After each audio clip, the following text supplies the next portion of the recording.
শিক্ষা প্রতিষ্ঠান খোলার ব্যাপারে নতুন সিদ্ধান্ত দিলেন শিক্ষামন্ত্রী। এদিকে কোচিং সেন্টার বন্ধের বিষয়েও নতুন সিদ্ধান্ত আসলো। এই সংক্রান্ত প্রতিবেদন বিভিন্ন রকম পত্রপত্রিকা বিভিন্ন রকম প্রতিবেদন প্রকাশ করে। আপনারা যেটা স্ক্রিনে দেখতে পাচ্ছেন, এই সংক্রান্ত বিস্তারিত তথ্য জানাবো আজকে ভিডিওতে। প্রিয় ভিউয়ার্স, আজকে নতুন ভিডিওতে সবাইকে স্বাগত জানাচ্ছি।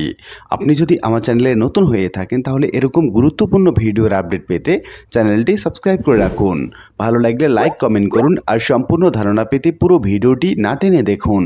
তাহলে শুরু করা যাক। প্রথমেই আমরা দেখে নিচ্ছি জাগো news24.com নামক অনলাইন পত্রিকা থেকে যে প্রতিবেদনটি প্রকাশ করা হয়েছে সেখান থেকে। এখানে বলা হচ্ছে, এই মুহূর্তে শিক্ষা প্রতিষ্ঠান খোলার পরিস্থিতি নেই বলে জানিয়েছেন শিক্ষামন্ত্রী মহিবুল হাসান চৌধুরী। সোমবার 29 জুলাই বিকেল 4:30টায় শিক্ষা মন্ত্রণালয় সম্মেলন কক্ষে পেনশন ইস্যুতে বিশ্ববিদ্যালয়ের শিক্ষকদের সঙ্গে বৈঠকে বসেছেন শিক্ষামন্ত্রী। এই সময় সাংবাদিকদের প্রশ্নের জবাবে তিনি একথা জানান, আজও কিছু শিক্ষার্থী রাস্তায় নেমেছে। এমন পরিস্থিতিতে শিক্ষা প্রতিষ্ঠান খোলার বিষয়ে জানতে চাইলে মন্ত্রী বলেন, এই বিষয়ে যারা দায়িত্বপ্রাপ্ত আছেন তাদের সঙ্গে আলোচনা করতে হবে। এই মুহূর্তে সেই পরিস্থিতি তো নেই। আপনারা যেমনটি বলেছেন কয়েকজন নেমেছে, কয়জন নেমেছে বা কি হয়েছে সে ব্যাপারে এই মুহূর্তে আমাদের কাছে তথ্য নেই। তথ্য পেলে আমরা জানতে পারবো। আজ ক্যাবিনেটে প্রাথমিক বিদ্যালয় খোলার বিষয়ে কোনো আলোচনা হয়েছে কিনা জানতে চাইলে তিনি বলেন, এটা নিয়ে আমি কিছু মন্তব্য করব না। ক্যাবিনেটে কি আলোচনা হয়েছে সেটি নিয়ে বাইরে আলোচনা করা যায় না। এদিকে শিক্ষার্থীদের জন্য নিরাপত্তার দিকটা বিবেচনা করে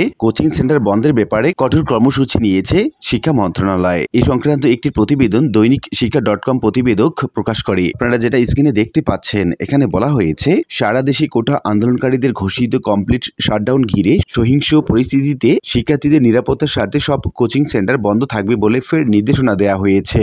সম্প্রতি মাধ্যমিক এবং উচ্চশিক্ষা বিভাগের এক প্রজ্ঞাপনে এই নির্দেশ দেওয়া হয়। শিক্ষা মন্ত্রণালয় জারি করা প্রজ্ঞাপনে বলা হয়েছে, 2024 খ্রিস্টাব্দের এইচএসসি এবং সমমান পরীক্ষা চলমান অবস্থায় সারা দেশের কোচিং সেন্টার বন্ধ থাকবে বলে মাধ্যমিক এবং উচ্চশিক্ষা বিভাগ 10 জুন নির্দেশনা জারি করে। সেই নির্দেশনার ধারাবাহিকতায় বর্তমান পরিস্থিতিতে শিক্ষার্থীদের নিরাপত্তার সাথে পরবর্তী নির্দেশনা না দেওয়া পর্যন্ত সারা দেশে সব ধরনের কোচিং সেন্টার বন্ধ থাকবে। এর আগে এইচএসসি পরীক্ষা চলাকালীন কোটা সংস্কার আন্দোলনকে ঘিরে হয় সহিংসতা। এতে 16 জুলাই থেকে কয়েক দফা পিছিয়ে এইচএসসি এবং সমমানের সব পরীক্ষা 1 আগস্ট পর্যন্ত স্থগিত করা হয়। এদিকে শিক্ষাবার্তা.com নামক অনলাইন পত্রিকা আরেকটি সংবাদে বলা হচ্ছে, অনির্দিষ্টকালের জন্য বন্ধই থাকছে প্রাথমিক বিদ্যালয়। কোটা সংস্কার আন্দোলন ঘিরে দেশের চলমান পরিস্থিতিতে সারা দেশে সব প্রাথমিক বিদ্যালয় অনির্দিষ্টকালের জন্য বন্ধ রাখার ঘোষণা দিয়েছে প্রাথমিক এবং গণশিক্ষা মন্ত্রণালয়। প্রাথমিক এবং গণশিক্ষা মন্ত্রণালয়ের জ্যেষ্ঠ তথ্য কর্মকর্তা মাহবুবুর রহমান তুহিন গণমাধ্যমকে এই তথ্য জানিয়েছে। তিনি বলেন, সার্বিক পরিস্থিতি বিবেচনায় কোমলমতি শিক্ষার্থী এবং শিক্ষা প্রতিষ্ঠানের নিরাপত্তা নিশ্চিতে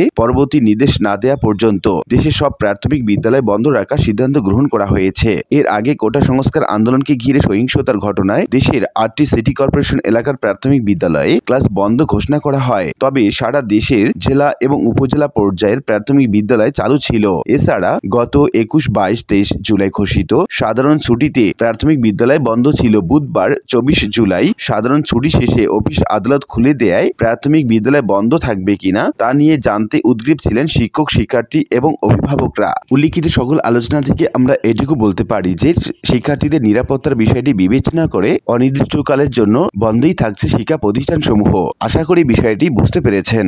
আর আজকের ভিডিওটি এ পর্যন্তই। আশা করি ভিডিওটি আপনাদের ভালো লেগেছে। ভিডিওটি ভালো লাগলে লাইক কমেন্ট করতে ভুলবেন না। দেখা হবে অন্য কোনো ভিডিওতে। সে পর্যন্ত সবাই ভালো থাকবেন। ধন্যবাদ।